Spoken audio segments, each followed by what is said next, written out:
بسم الله الرحمن الرحيم قد سمع الله قول التي تجادلك في زوجها وتشتكي إلى الله والله يسمع تحاوركما إن الله سميع بصير الذين يظاهرون منكم من نسائهم ما هن أمهاتهم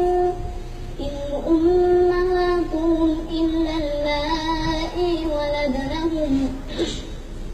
وإنهم ليقولون منكرا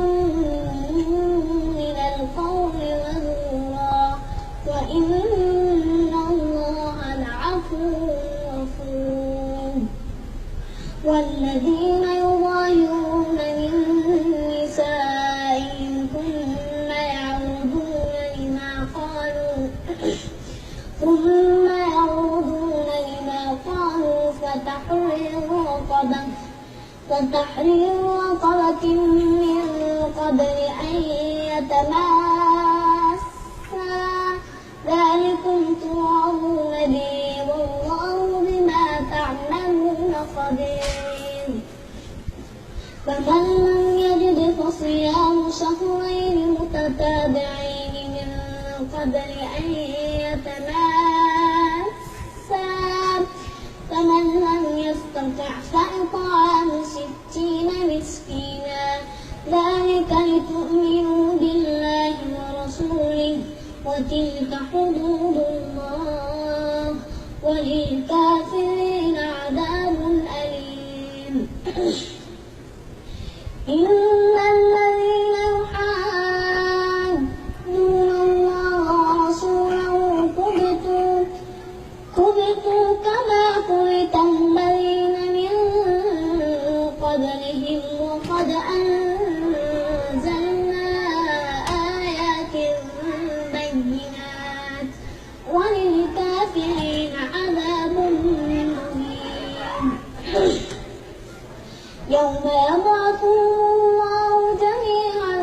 فينبئهم بما عملوا أحصاه الله ونسوه والله على كل شيء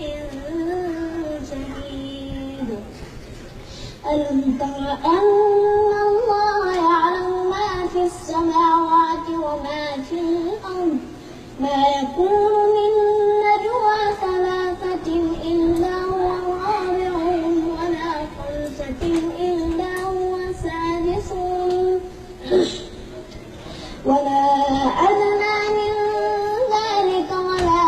أكثر إلا هو معهم أينما كانوا ثم ينبئهم بما عملوا يوم القيامة إن الله بكل شيء عليم ألم تر إلى الذين نهوا عن النجوى ثم يعودون لما نهوا عنه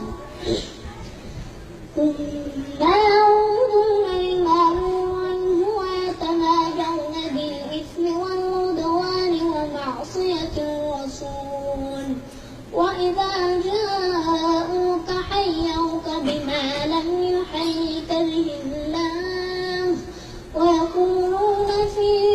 أنفسهم لولا يعلمنا الله بما نقول